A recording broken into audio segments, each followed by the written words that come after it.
Subscribe करें हमारे YouTube channel को, बेल आइकन प्रेस कर ले जीएसटी इनकम टैक्स वीडियो सबसे पहले देखने के लिए।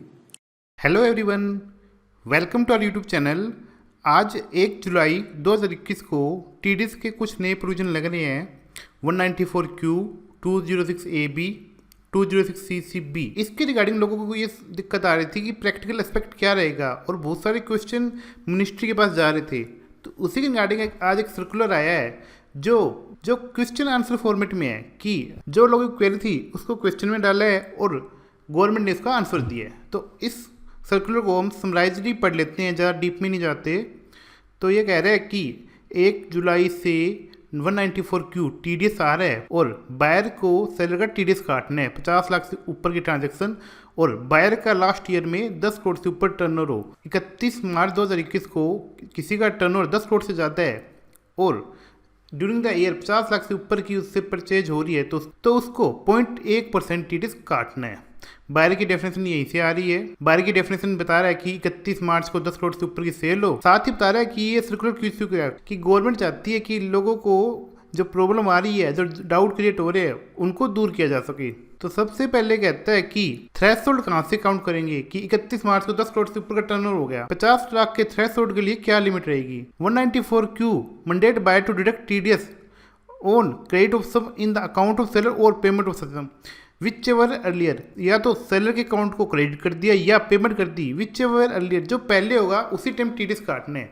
तो मान लो कोई पेमेंट 1 जुलाई से पहले कर ली और सेलर ने माल बाद में भेजा कि बिल बाद में कटा, तो टीडीएस नहीं कटेगा, क्योंकि credit of the account of seller या पेमेंट जो पहले हो जाएगा उसी टाइम टीडीएस काटना होता है। तो 1 जुलाई से पहले अगर हमने एडवांस पेमेंट कर दी और बिल बाद में कटा तो उस पर टीडीएस नहीं काट, चाहे आपकी उसके साथ 50 लाख या 50 लाख से ज़्यादा टर्नओवर हो चुका हो, आपको टीडीएस नहीं काटना। साथ ही ये कह रहा है 50 लाख के टर्नओवर के लिए आपको 1 अप्रैल से देखना है। सेक्शन तो 1 जुलाई से लग रहा है, लेकिन 50 लाख की लिमिट आपको 1 अप्रैल से देखनी है। 1 अप्रैल से 30 जून के बीच अगर 60 लाख का हो गया तो हमें टीडीएस उस टाइम नहीं काटना, लेकिन 1 जुलाई के बाद फर्स्ट डे से ही काटना है।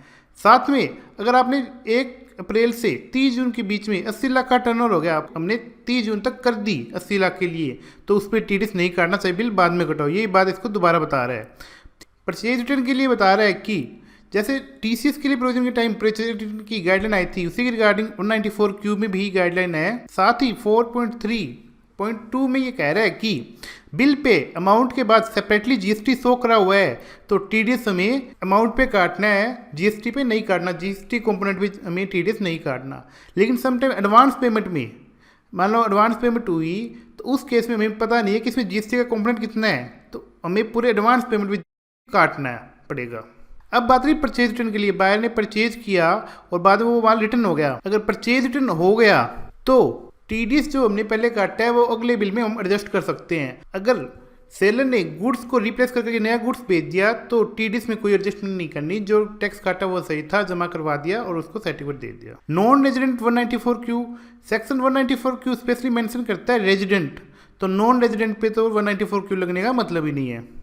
अब बात रही किसी बायर ने गुड्स खरीदा और सेलर इनकम टैक्स में एग्जम्प्ट है या उसकी इनकम एग्जम्प्ट है, तो उस केस में 194Q लगेगा नहीं, क्योंकि अगर उस पर अगर कोई टैक्स लगना ही नहीं है तो टीडीएस काट के एक डिफिकल्ट प्रोविजन आ जाता है कि टीडीएस काटो और फिर इसको रिफंड दो। यही सेम चीज़ टीसीएस में है कि जिस बायर की इनकम एग्जम्प्ट है इनकम टैक्स में, उस पे सेलर को टीसीएस नहीं लेना। एडवांस पेमेंट पे टीडीएस लगना है और फुल पेमेंट पे लगना है, क्योंकि जीएसटी का कंपोनेंट अलग हमें पता नहीं होता। अब जिस साल में इनकॉर्पोरेट उस साल में टीडीएस लगेगा नहीं, पॉसिबल नहीं है, क्योंकि 10 करोड़ की लिमिट हमें पिछले साल की देखनी है और पिछले साल में वो एग्जिस्ट ही नहीं कर रहा। तो जिस साल में इनकॉर्पोरेट हुआ उस साल में टीडीएस का प्रोविजन उस पर नहीं लगेगा। और 10 करोड़ का मतलब 10 करोड़ है, 10 करोड़ से एक्सीड करेगा तो ही लगेगा।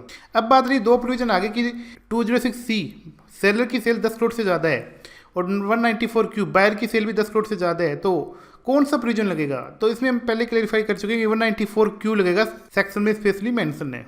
सर्कुलर तो ये बहुत बड़ा था, लेकिन हमने इसको समराइज कर लिया कि जो मेन पॉइंट है या क्रक्स है उसी को हमने रीड आउट करा है। इसके साथ मैं वीडियो को एंड करूँगा। Thank you.